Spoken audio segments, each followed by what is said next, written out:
ছোট আমলও কিয়ামতের দিন বিপুল সওয়াবে পরিণত হবে। তাই ছোট বড় কোনো আমল ও সৎ কাজকে অবহেলা করা উচিত নয়। তাহলে চলুন এক এক প্রত্যেকটি দোয়া ও জিকিরের কথা আপনাদের সামনে তুলে ধরি। প্রিয় দর্শক, কাজের ফাঁকে ফাঁকে অবসর সময় আপনি করতে পারবেন আজকের ভিডিওতে এমন 10টি জিকিরের মধ্যে সর্বপ্রথম জিকিরটি হলো আল্লাহুম্মা ইন্নী আসআলুকাল আফিয়া ফিদ দুনিয়া ওয়াল আখিরা।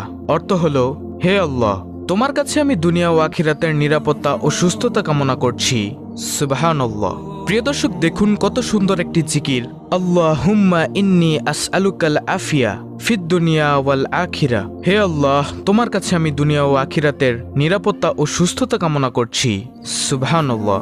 অর্থাৎ আপনি যদি খালেস অন্তরে শিরক মুক্ত থেকে, গুনাহ মুক্ত থেকে প্রতিনিয়ত এই জিকিরটি করেন, তাহলে আল্লাহ তাআলা আপনাকে দুনিয়া ও আখিরাতের নিরাপত্তা দান করবেন এবং আল্লাহ রাব্বুল আলামিন আপনাকে সুস্থতা দান করবেন।